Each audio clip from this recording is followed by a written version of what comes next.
Hey everybody, this is Brandon Bishop, the executive producer for ASY TV, which has put me on a never-ending road, living the van life, heading to every corner of the nation, filming awesome television.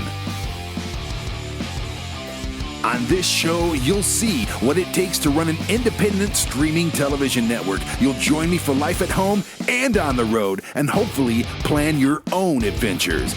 I'm Brandon Bishop, and this is the ASY TV Life.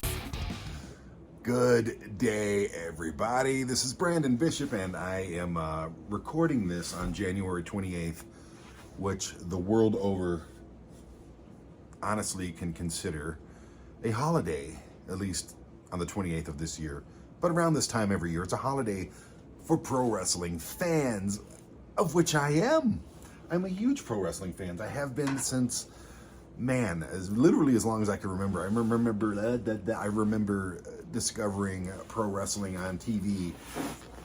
It was like, I've told the story many times, but it was like, I was like 5, 6, 7 years old, and we didn't have that many channels back then in the 80s, late 70s, 80s. There was maybe 5 channels, and you had like, they had this big knob. I'll never forget it. I had a black and white TV in my room. On top of that TV, it had, I think it was a screwdriver. It could have been some kind of a metal tool, an aluminum foil. And you had to kind of really mess with these big rabbit ear antennas. You kids have no idea how bad we had it back then as far as trying to watch a television show. Otherwise, it was all just jittery and staticky and crazy looking. But when I did get a picture, I remember at night, I'd pull the knob. That's how you turn the TV on. At night, I would pull the knob. That still happens. On the CBC, the Canadian Broadcast Channel, I would get to watch always the Three Stooges. It was like a half hour or an hour, whatever it was. It was the Three Stooges. And keep in mind, I'm supposed to be in bed, so I'd put a little towel on, and I remember clearly doing this. I'd put a little towel on the door because I think we had wooden floors, and I didn't want the glow of the TV to be seen underneath the door. You know, I was trying to get away with some stuff, which I did. But I'd watch the Three Stooges. After the Three Stooges, it was either Laurel and Hardy or Abbott and Costello. I was always happy when it was Laurel and Hardy. I never really liked Abbott and Costello that much because it was the Three Stooges that I wanted to watch mainly. But I believe it was called All-Star Wrestling. I could be very wrong. It was All-Star Wrestling. It was the WWF, I think. I mean, hindsight is always blurry, but I just remember, Bob Backlund. I remember Superstar Billy Graham. I remember Dusty Rhodes being on there. I remember Mr. Fuji. I remember a ton of these wrestlers that were, went on to be legends or whatever it is. And I would just watch that for as long as it lasted. Sometimes I'd fall asleep during it, but that's where I discovered pro wrestling. And I loved it, and I wanted more. And there was not a lot. There was no like Monday Night Raw. There was no internet, of course. There was nothing. You had to really get lucky to watch wrestling in Detroit at that time. But that's the only place I found it. And then, by the way, after the wrestling was over, Canadian softcore porn. I am not making this up. And I didn't know, I just saw naked people. I was like, oh no, naked people. Really, like a lot of fur, you know what I'm saying? Like naked. I was like, I had to turn it off because if I was awake, I had to turn it off because I didn't want to get caught watching that because I knew it was bad. So I didn't hear anything about pro wrestling until my mom, who I discovered later in life, was a huge pro wrestling fan. She loved big time wrestling, which ran in Detroit, usually at the Cobo or the Joe Louis, I think. I'm pretty sure Cobo all the time. So my mom's fandom, sorry, this is dusty. I don't know. I keep it on a shelf up there because of me. This is probably one of my most prized possessions. And if you know me at all, or my love of wrestling, it all stemmed really from this. I found it, I was a casual, like, oh, look at this. There's big people beating each other up fan when I found it on the Canadian Broadcast Channel. But this right here, this very leather-bound red scrapbook or photograph book, whatever you want to call it, is what really got me into it. Like right away. I remember opening this for the first time. If you don't do drugs and you never drink and you take somewhat care of yourself, I took a lot of chair shots to the head. We'll get to that later, but you can remember things from your childhood. It's really wonderful. Don't smoke either because it's stupid. Anyway, look at this. This is just the coolest thing. And she gave this to me several years ago. That's Bobo Brazil. That's the Sheik, the original Sheik. I mean, look at this. This is just Haystacks Calhoun. My mom actually won a contest for captioning, I think, this picture. Damn, dude. I mean, this is wrestling history right here. I don't care if this thing's worth $1 million. I wouldn't get rid of it. Ernie Ladd, the Stomper. I mean, Tex McKenzie, more of the Sheik. It's crazy, man. I would have just to go to those shows that she got to go to. I need to pick her brain about more, about it a little more. Luis Martinez. Look at these. This is I remember this page. This is the stuff that got me like, at first I thought they were all dead. I was like, are these people dead? Like, why does my mom have a scrapbook of dead people? And then I put it together like, oh, this is that wrestling stuff that I watched.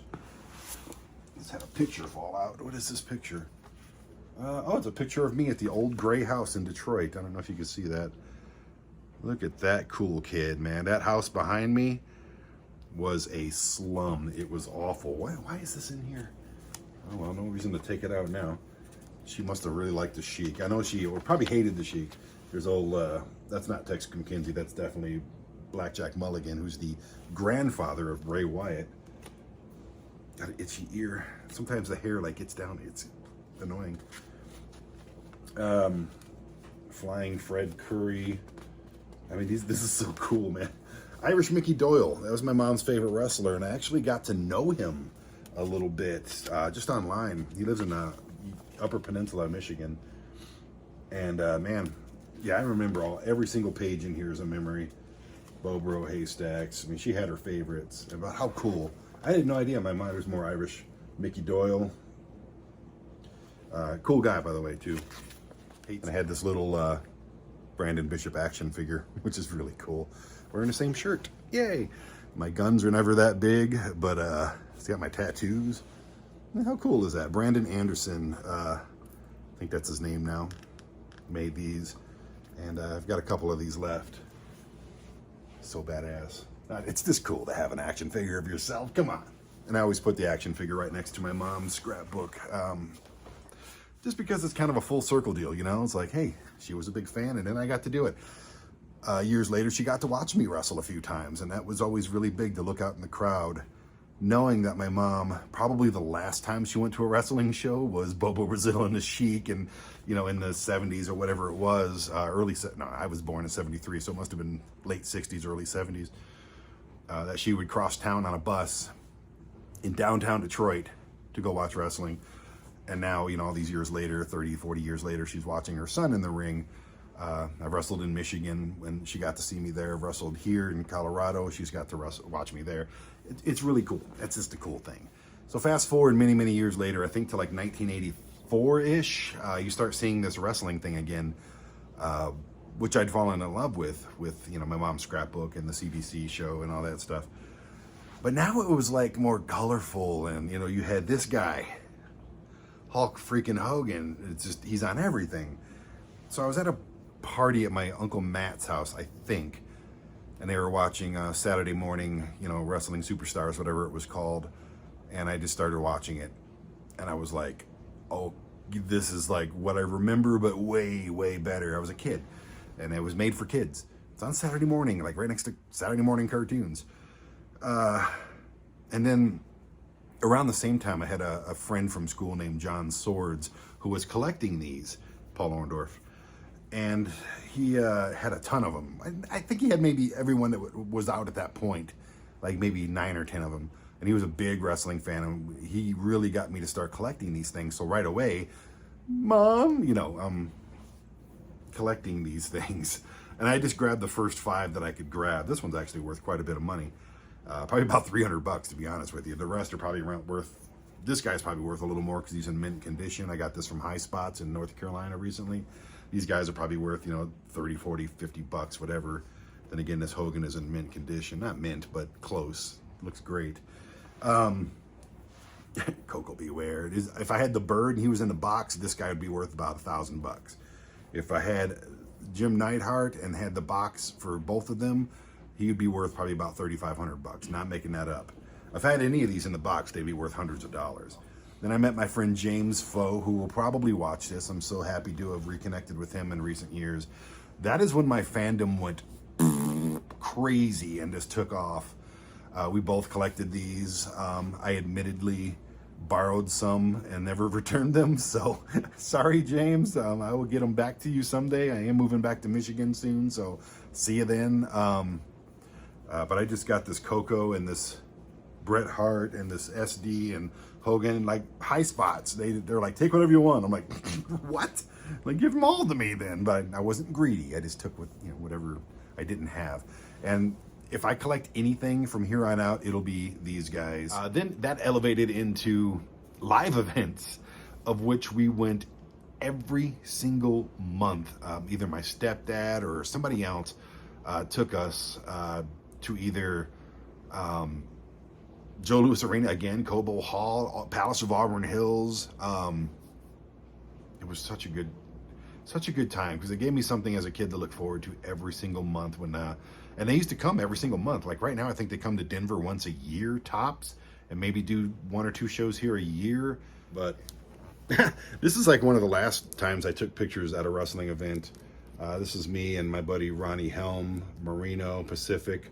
We're obviously all in the Army at that point. And we went up to Raw in Oklahoma City at the Myriad. And that's some girl, man. She was awesome. She was really freaking cool. We hung out that whole time, and I got her number, and we never saw each other again. I don't even remember her name, but I thought there was something there, That's me and her. I mean, look at us. We're all like acting like a couple and stuff. It's really weird. Oh, man. This is the night where Stone Cold Steve Austin ran over me and my lieutenant. Yes, Kitty. I'm talking about old stuff. There's okay, this goes back a little longer. This is not the same thing. God, so many of these people are gone. He was Kurt Hennig. There's Rick Rude. That's a great picture of Rick Rude.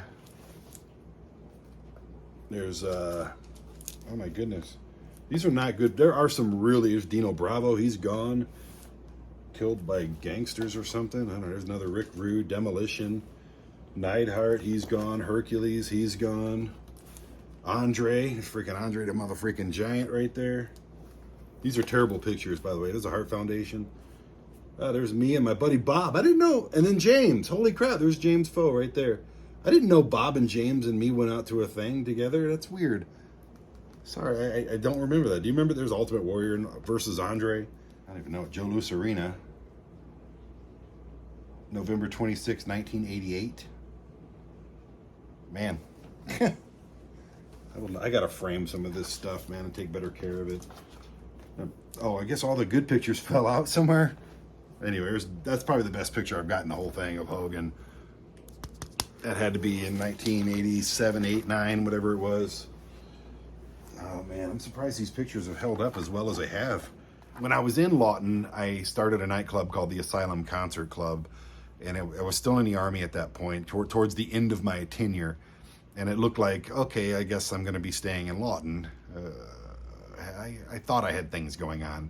Hindsight, I'm glad I did, because Asylum Championship, or the Asylum Concert Club, led to Asylum Championship Wrestling, which then led to ASY TV, which, if you follow the breadcrumbs, it all goes back to, well, it all goes back to that scrapbook right there. But the actual owner of the Asylum Concert Club, I was like the guy who created it and made it and booked all the bands and managed it and all that good stuff. The actual owner, Jeff, wanted something to go on Monday nights.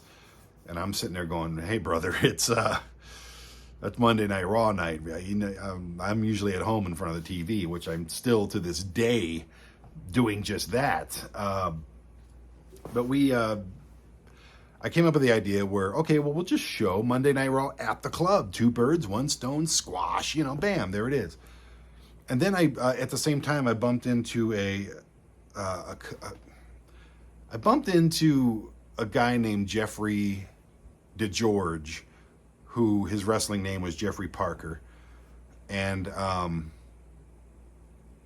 I really like Jeffrey Parker. It's going to sound like I'm making fun of him, but I'm not. I'm just pointing out truths. He was missing a lot of teeth, and he was that quintessential Oklahoma guy. He was so nice. Him and his brother are very nice. But he actually wrestled a little bit on the independent scene. Him and his brother. I think his brother was mainly a referee, but he wrestled.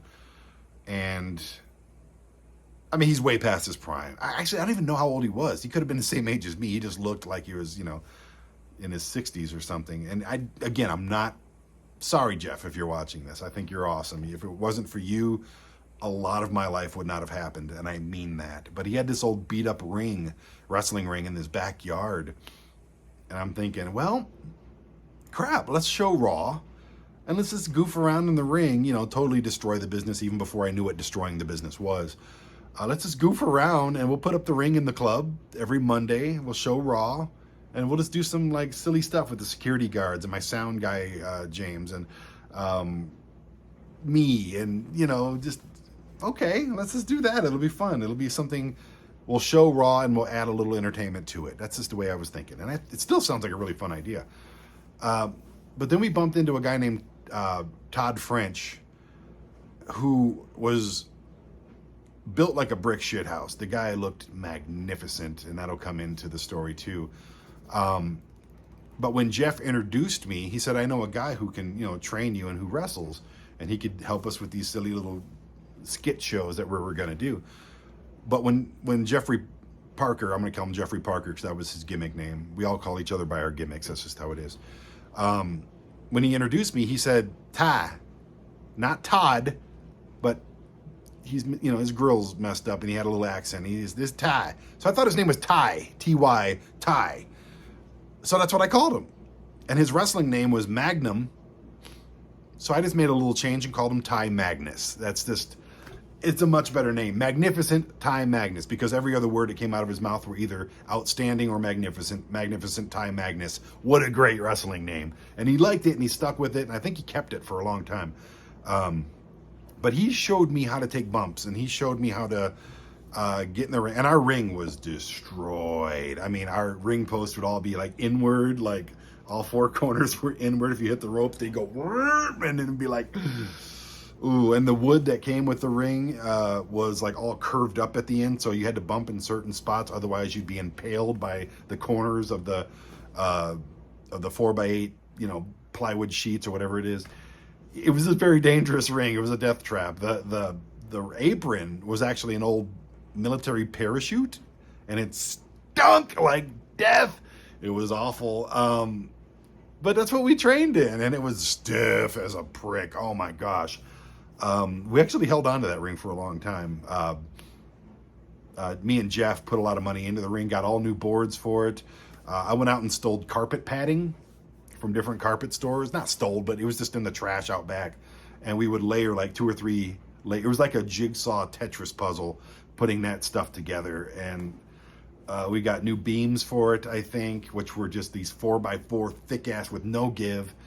Eventually we had Jeff paid for, the owner of the nightclub paid for new ring posts, and they were like sturdy as hell. So there was no more any of this stuff. It was like you hit the ropes and you'd fly off of them. So we fixed up the ring. We got aprons for it. We still kept that nasty green canvas. We taped the ropes black. It was usable. We had a ragtag bunch of people that did not belong in a wrestling ring, myself included. I think I was probably in the top 3 as people that picked it up really fast. At least that's what my trainers were saying. Maybe they just, because I was also the promoter. Maybe that's just what they were saying. People kiss promoters' asses. But I felt like I did pretty good for, my first couple matches and my first in training and all that. And we had about 15 to 20 people. Like I said, it was the security guards, J.K. Mock and Him, H-I-M-M, was my sound guy, James. Through Ty and through Ty Magnus and through Jeffrey Parker, we kept meeting other people, like Seven, who became a huge influence and really is the guy who taught me how to put matches together. He was my first ever match. And he really taught me. Jeff Tiger, John O'Malley, they just kept filtering in after that. From Oklahoma City. I went up to Oklahoma City and met Tom Jones, who I'm really good friends with his son, Cody Jones. He knows what that means. I'm not going to explain it. It's a me and him thing. And then we met John Zorthos, which is his stage name, which he kept. We changed it to Johnny Z, but whatever. His brother, Julian Wolfenbarger, Kool-Aid, who was this other guy who had magnificent personality. And we just kept, like, literally just kept adding people and adding people. I'm forgetting people, and I'm sorry, but it's, if I was to name everybody who was a part of ACW, Asylum Championship Wrestling is what the promotion was called, I would be here for 17 hours, and I don't want to be. I want to be here for less than an hour so you can live your lives. Royal Rumble starts, and the pre-show starts in 2 hours, so yeah, I got to get ready. I got to order food. Anyway, so we just trained and trained and trained for about a year. I remember it was like the year 2000, and then we trained all the way through 2001, and we did our first show in 2002. Actually, August 10th. Yeah, we trained for a long time. At least a year and a half. It seems that way. I know I had that ring for at least a year and a half, maybe a year. I don't know. Hindsight, you know what I mean? We did our first show outdoors as a bonus attraction to a Bad Company concert that we booked on the outdoor stage of the Asylum. And it was Asylum Championship Wrestling. We just did what we did. Me and Seven beat the hell out of each other with everything. He hit me with a flaming tiki torch. This is my first match.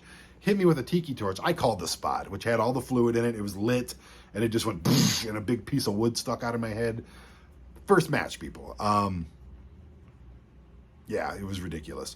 And it was a bad, terrible show. I'm sure on that mountain of videotapes I have, there's some of that somewhere, I'm hoping. So anyways, we trained and trained and trained, and then we had to move to Tuesdays because people were more interested in our show because it was so goofy and silly, and it's just a train wreck that, you know, people didn't really care about Raw. I still wanted to watch Raw. We watched it in the back, I do believe. But, yeah, we just moved it to Tuesday. Okay, we'll do it on Tuesday. Let's do a 2-hour show every Tuesday.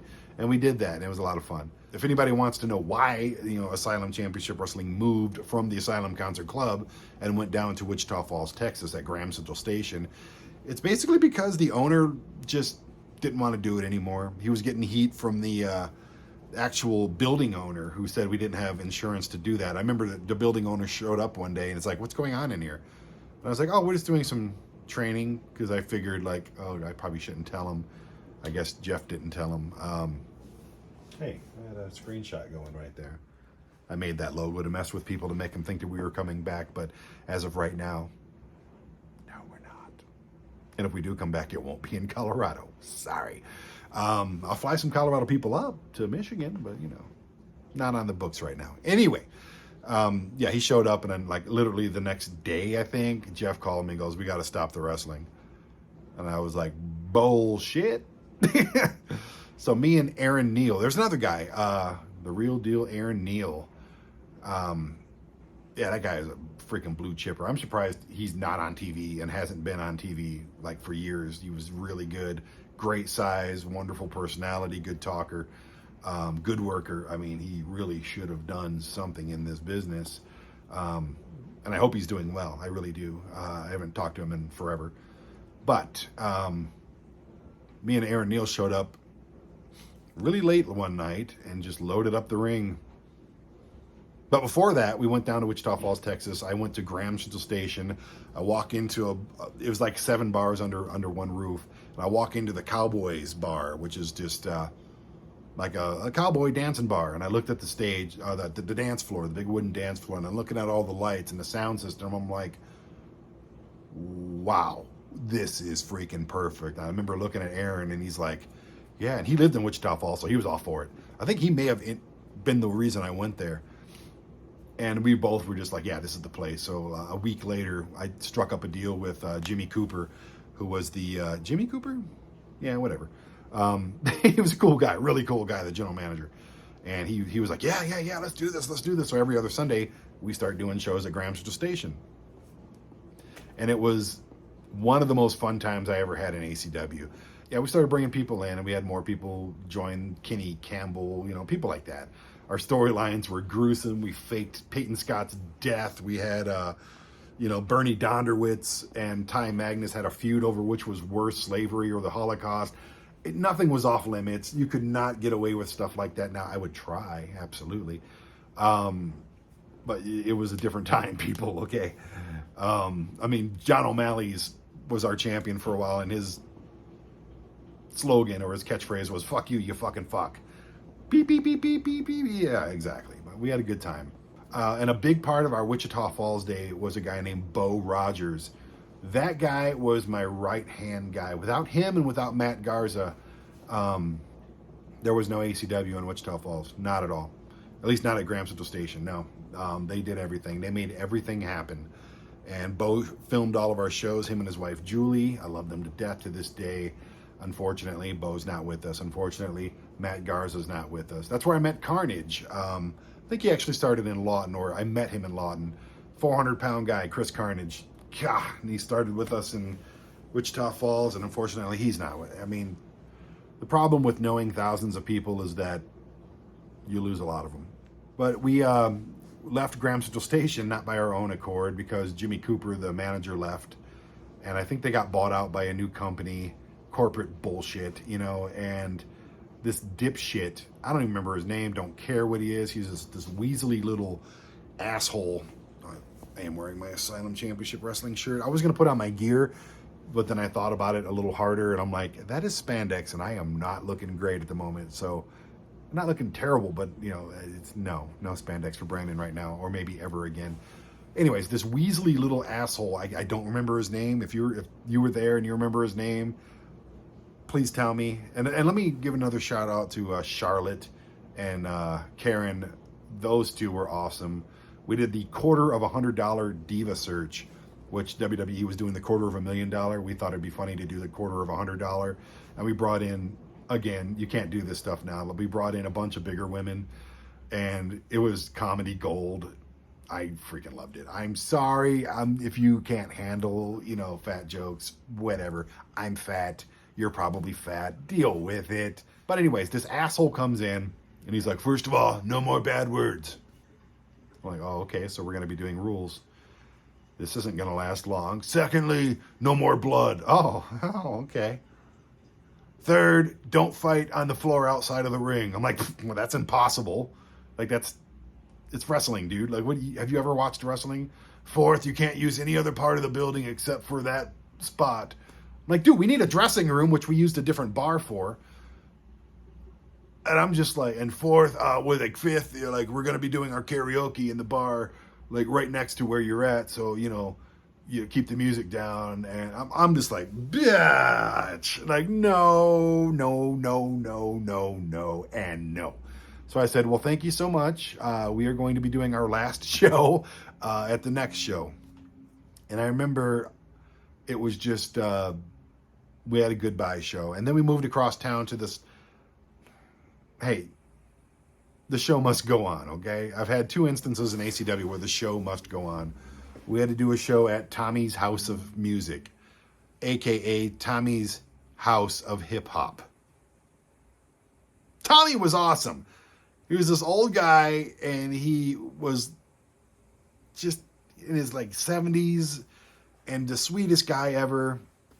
And we gave him a piece of the door, and we ran on Sundays like once a month, I think. But this bar was like cursed. Like, there were shootings there. It was in the worst part of Wichita Falls. Military was not allowed to go, so there's a big chunk of our crowd. Nobody else wanted to go there. So we're doing shows in front of maybe 50 people tops. There were shows where we had much less than that, trust me. And then I started looking for places to do shows here in Colorado Springs. And we found this little, like, place in a crappy neighborhood. And we stored the ring there because we were definitely going to do shows. And then they shut down. We started doing shows at a place called the Big City Event Center, which was awesome. Like, the event center place that they had there was incredible. And it was like an arcade and a bar and a bowling alley. It was freaking awesome. And we did, like, I think 2 shows there. And then the third show, keep in mind, I got like Michael Berry, Kenny Campbell, all these different people from around the country sleeping in my basement. I think O'Malley, sleeping all over my couches. You know, I've already paid them to come out and everything.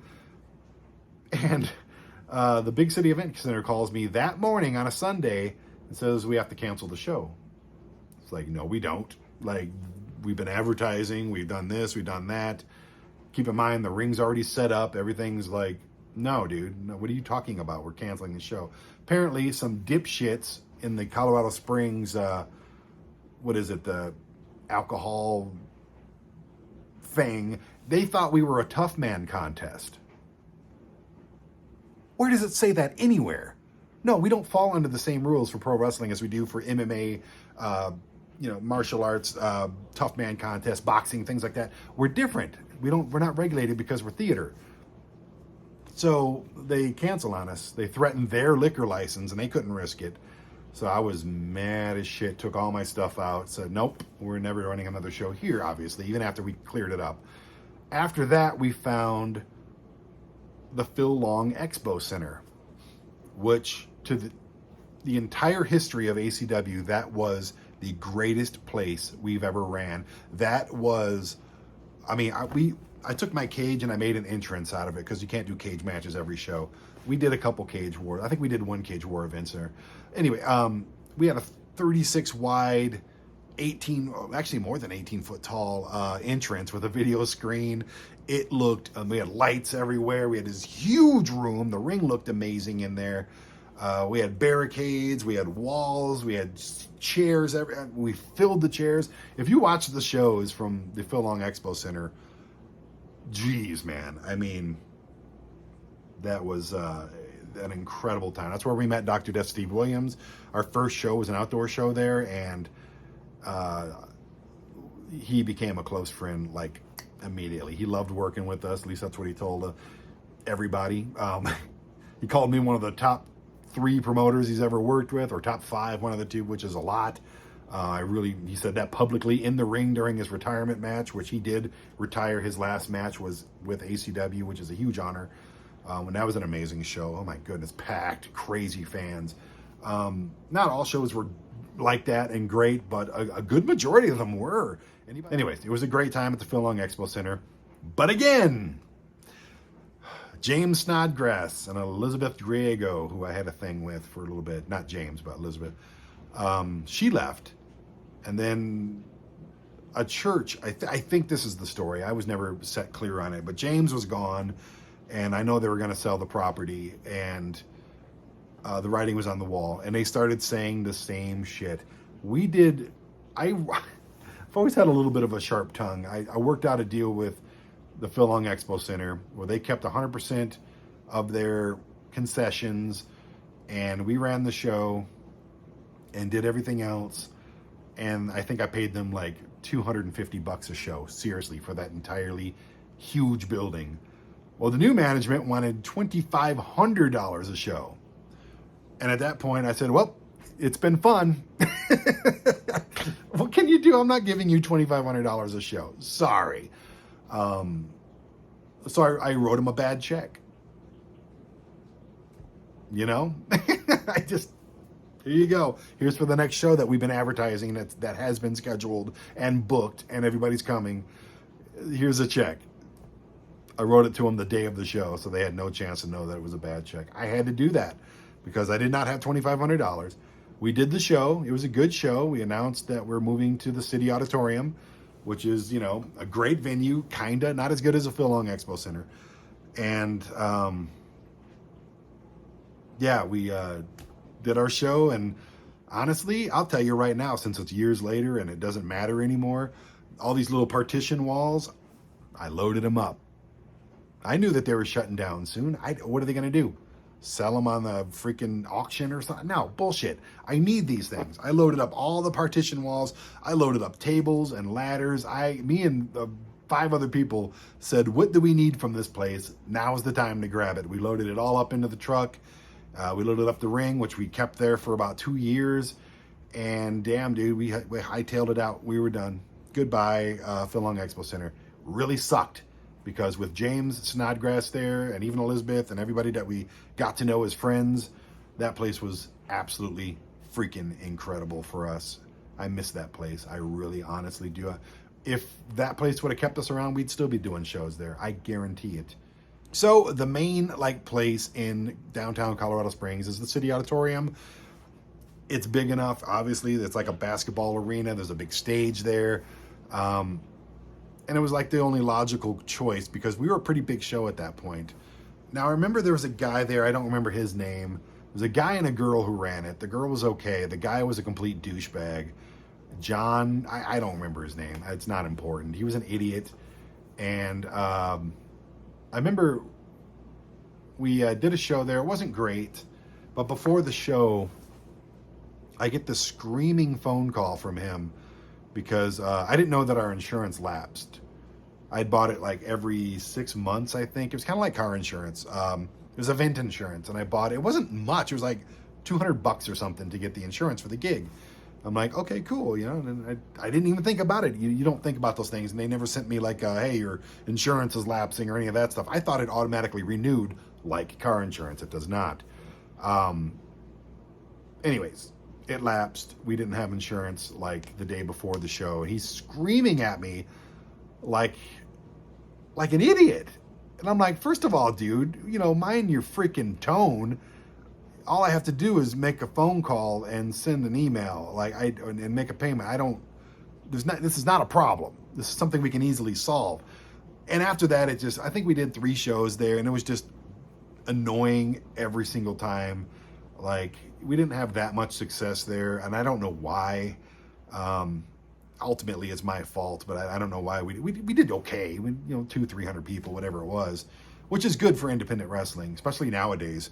People think like 300 people, oh my God, it's a sellout. But the place held like, probably 2,000 or 3,000, so it looked really small. The shows were good at the City Auto. It had a really cool old school feel. And it looked great. I just, I couldn't stand those people. So I got an opportunity to do some shows at the Double Eagle Hotel and Casino up in Cripple Creek, Colorado. Pain in the ass to get up there. It's up mountains and winding roads. Pain in the ass to get the ring into the little like hotel banquet area that we were doing the shows, which ultimately looked great. Because if you stick 200 people in there at a capacity of like 200 people, it was loud and packed, and our setup looked amazing in there. The video screen, the ring, everything. They had lighting. Everything looked really amazing at the Double Eagle Hotel and Casino. And we did 2 shows there, and I remember I was booking the 3rd show, and I was on the phone. I just got off the phone with Road Dogg, Jesse James. I was going to bring in him, Billy Gunn, and X-Pac for this show, as well as our normal people.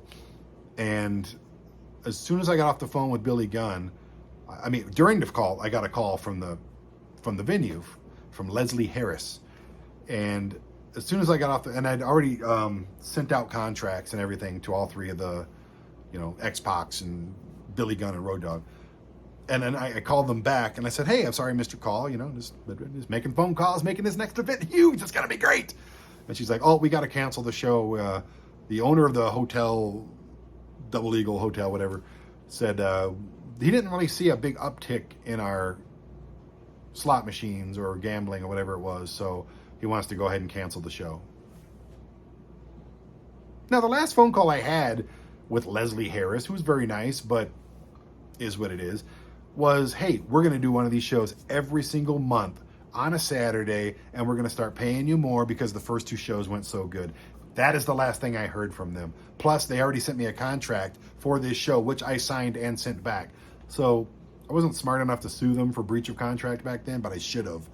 And it was just one of those things where it's like, okay, I'm just, come on, I'm just done. I'm just like, At that point, we opened up a training facility called the TC, the Asylum Championship Wrestling University, whatever we called it. And we started doing like small shows there. Just in there in front of 20, 30, 40 people. One time we got 100 people in there. Just a little free show. I think maybe we charged like $2 or something. I remember charging just enough to get like food for everybody after the show, and then we'd all go back to my house and watch it on the TV.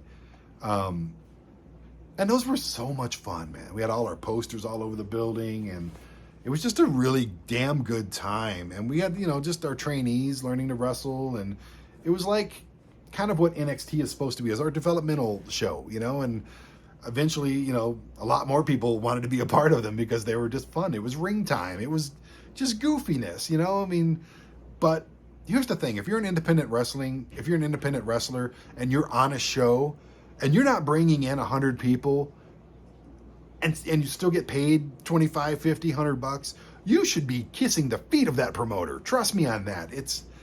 If you're not bringing in people that pay tickets and buy merch, then why do you expect to get paid? This is school for you, okay? And then we found the Hillside Community Center. I always made it a goal to never run a show where basketball hoops could be seen.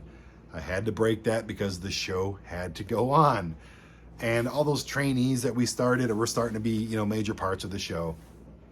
And I just hated everything about running shows there. First of all, we did a free show with Pat Tanaka, who's a name, you know, not a big name, crackhead, but not a big name. Martin Casaus, you know, I love Martin, and he just came off of Tough Enough, so he got national exposure. We did a free show, and I think we drew maybe 80 people. It was embarrassing, and very embarrassing. And I hated the setup. I hated everything about it. And it really and I had a girlfriend at the time, her first name started with V, who was trying to pull me out of wrestling and just wanted me to get a day job so I could support her and her kid, basically, is what it was. Thankfully, she found that in another man and not me. I'm not that guy, sorry. Yeah, wrestling was a big waste of time. Those are exact words. So I was trying to please her and pull away from it a little bit. And I was unhappy. And then the assholes, like, there was like this little congregation of just assholes in ACW. It's mostly like the trainees they all thought they could do better. So I gave them the opportunity. They did not. I had to take their reins right back. Like, okay, guys, And then Pat Tanaka stole my ring to do a charity show and broke the ring. It was just like this little congregation of like little know-it-all assholes, and many of them have apologized for being so. Trust me. And they were like, you know, the little cool kids, the mean girls type of speak. And I was like the old promoter who, he doesn't know what he's doing and this and that. And maybe I didn't, but that's not for you to decide. I knew a lot better than you did. And, you know, they're all shit talkers, never anything to your face. And between that and the Hillside Community Center and just, you know, Valerie, I said her name, sorry. I'm truly hope she has a wonderful life. But between all that stuff, I just had to get out of it. And then I find the Big House Sports Arena. What is it? The Big House Sports, whatever it was. It's a volleyball place, but huge. They had two like huge arenas. And I was just, the juices got flowing again. And we just started running. And we did, I think, 4 or 5 really fun shows there. We had VADER there. We had Gold Dust was at our final show in 2013. And Mike Rowe was wonderful as the manager. And we stored our stuff there. It was the perfect scenario for us. And we were just going to grow, grow, grow, grow. We had dates set for the rest of the freaking year. And then one of our $500 payments came up missing. My fault, because I put the payment underneath his keyboard and apparently somebody found it, walked off with it. Never happened. I don't know. I have no proof of anything, so I'm not going to go ahead and say I know who did it. I have suspicions, but it is what it is.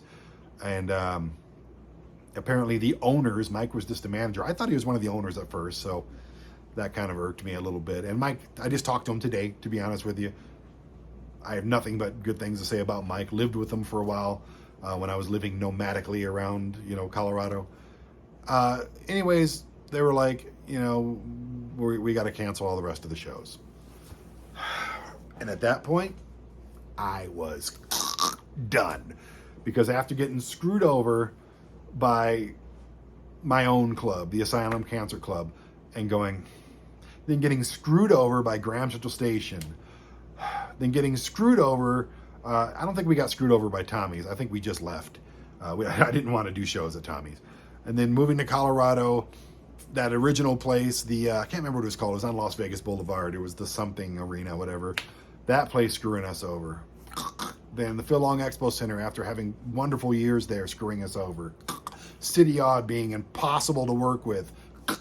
The Double Eagle Hotel and Casino screwing us over. And then Hillside Community Center just sucking the life out of me. My whole life at that point sucked. And then finally the Big House Sports Arena screwing us over. I'm just like, you know what? And the whole time I'm dealing with these little assholes. Thankfully, by the time we got to the Big House Sports Arena, all of that was squashed because we ran a successful show again and we were back on top and we had a very good thing going that people wanted to be a part of. I wanted to show you a couple of artifacts. My buddy Bo Rogers, I talked about him earlier and I'll mention him again later when we're doing the memorandum, unfortunately. He gave me this bell. Before this, we were banging two like lead pipes together and it sounded like, and it sounded terrible. And then Bo shows up one day because he had the answers for everything. Him and Julie always had the answers for everything I needed. Not only would ACW in Wichita Falls not have been anything close to what it was at that point, my life in general would not have been, it was bad. My life was bad. I was poor, destitute, starving. My life was shit in Wichita Falls. But without Bo there, and this carried on into Colorado as well. He was always there for me. Bo was amazing. He gave me this bell, and I'll always help. It's heavy, it's in the way, but I'll always have this, and I love that guy. And you too, Julie. This is how poor I was at times in ACW. Here's my original singlet. Look at the stitching, just rotting. I think the butt's even worse. I remember I had to paint it at times because it got so visible. I just painted it with a Sharpie. Look at this. It's just, that's the ass crack of it. The logo's great, man, and I'll always keep this as well. I love this logo. I mean, come on. I got this for my son, and I was like, I'll just put the logo on there too, so I guess it's about both of us, but badass logo. It was the badass singlet for a long time, and I've only worn this one a couple times. They got the logo right. Still not as good logo as that one, and you know, they got it on the sides and everything, which is great. And it's kind of like that one, but they didn't do the red that I asked for. And this was made by somebody who works for WWE, who Yolanda? I think that was her name. Anyway, she does great work, but just, you know, she didn't give me what I wanted. But I only wore this a couple times. I don't even remember what matches I wore it to. And I still have a gear bag packed. That's just how we are, man. You know, you never know. Here's my back brace I had to wear. I should actually use that now for something. Backup singlet. I always wore multiple singlets just in case something split. Ooh, these still stink. Actually, they smell good. Must have washed them. These are the knee pads I wore underneath my knee pads. There's so much crap in here. My elbow pads. I got these from Ty Magnus in the very earliest days of ACW, and I just kept them. I mean, they'd always fall off. They always looked weird, but I don't know. I just kept them on. It's kind of funny. I tried to get out of wrestling. Like, our last match had the match between me, Aaron the Candyman, and Gold Dust, Dustin Runnels, who's still wrestling. I think he's retiring soon, but he's awesome. Against like all the Quinn Industry guys, and that was it. That was the. I didn't know that was the end of ACW. All that crap with the missing money and everything happened afterwards. It's just funny. I didn't know. I didn't know that would be the last show. I thought that was like the next show that's going to push us really, you know, to the next level. I cannot zip this back. This is not easy, people. Sorry. Anyway, I thought that was going to be like, you know, hey, we got Gold Dust on this show. Is, you know, we're going to start kicking ass from here on out, right? And you never know when your last match is going to be. Injuries, all that stuff just happens. Oh, great. Now it's stripped. Oh, well. That's how it stays. Anyway, if it wasn't for Asylum Championship Wrestling, though, there would be no ASY TV. Let me explain. When all that was over, I had these cameras. I had, you know, a computer with Final Cut Pro, and I had all these different things. And we were doing little silly shows, like me, Buddha, and Zane did the Ghost Fighters, and I was thinking about doing other things. My buddy Garrett was in the picture. I wanted to do other things with the wrestlers besides just the shows, and put them on the asylumwrestling.com website. And do little TV shows, like a paranormal show, a cooking show, a food show, whatever it is. Just featuring all the wrestlers. So I had all the stuff to do it. I'm like, let's just do it. Well, the wrestling went away, and then that other idea is what took over my life. And it, to this day, 10 years after Asylum Championship Wrestling did their last show. It's exactly 10 years, like in May. That's crazy. So yeah, it was a good run. It was a great run. I mean, who gets to run their own promotion for 13 years and wrestle for 20 years? And I had the time of my freaking life. And I just wanted to say thank you to everybody from every iteration of it, from the Oklahoma team to the Texas team to everybody in Colorado, except for the assholes, and the venues and the people that made it so damn hard. That's I look at things in a different way than I think most people do. I run a lot of businesses, and I'm launching another one. And there's a reason I kind of do things alone. Because why do people have to make things so damn difficult and so unnerving and so annoying?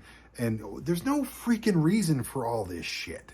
And yes, if you look back at the entire history of ACW or anything else I am the common denominator. I take full blame for every failure. I take full credit for every success. It's me. I get that. But I had a lot of help in those failures, okay? I didn't close down and cancel our shows. I didn't do all these different things that just made us... I didn't say, oh, our slot machines aren't making the money. Oh, your insurances are... I didn't do any of that stuff. Oh, $500 is missing. Oh, we're shutting it down and becoming a church, and there's no more Phil Long Expo. That was not me. I didn't make all these new rules that you have to abide by. I didn't, claim that insurance didn't cover what we're doing. I gave every single iteration of his ACW everything that I've gotten, for better or worse. I'm not a rich man, okay? I'm not a trust fund baby, okay? I didn't make any money doing ACW, unfortunately. Am I the best promoter in the world? Hell no, I never claimed to be. Am I the best writer? Probably. Am I the best wrestler? PWI said I was in the top 500 3 times, so there's that. Hey, I was pretty damn good. Definitely a good talker. Anyway, I was good at what I was good at, and I was not great at what I was not great at. And, but I'm proud. I'm proud, man. I had a long-ass fun career. I didn't injure anybody. I didn't get injured. No long-term injuries. I have nothing but good things to say. All the drama and all that stuff, I learned from all that stuff. All the negativity, I learned from all of that. But wrestling has been a huge part of my life, and I got a weird feeling it will be until I have no life, which I have no life now, actually. But until the end of times for me, I'll always be a wrestling fan. And it's crazy. I tried to get out of wrestling. I really did. And then ASY TV brought me right back. I bumped into Amy Dumont, Lita, and I said, let's want to do a show? Why wouldn't I ask that question? The answer is always no if you don't ask, right? And she says, yeah. So we have the UFO show. Just like that, I'm back in the wrestling circle. And now there's a picture of me and Renee Paquette. We do the show Stuff together. There's Gallows on my wall. We do the Good Brothers show together. There's Heath on my wall with me in his office. We do the Heath House show. There's Evilise. Probably, yep, that's right here, right there. That's me filming Evilise. She's an awesome wrestler. And Mike and Maria, of course. There's pictures of them on the wall. And we do the Bennett show. And there's more coming. I mean, holy crap. Queen Aminata, she's a friend of mine, and we're going to do a show. Ashley Dembois, we're going to be doing a show. Misa Kate, we're going to be doing a show. Gabby Laspisa from Busted Open Radio, we're going to be doing a show. Garrett, we do the Lost in America show together. Met him during the wrestling days. Ryzen, of course. Bad People, Bad Places, Bad Things. We do his show together. I mean, it's just insane how wrestling to this day is just permeated my DNA. and I'm looking around. Big and Funky, they're wrestlers, you know, the Wrestling with Ghost crew. There's a picture of Doc up at the top that you can't see. Anyway, it's just a part of my life, man. But anyways, I'm running long, so I got to cut this.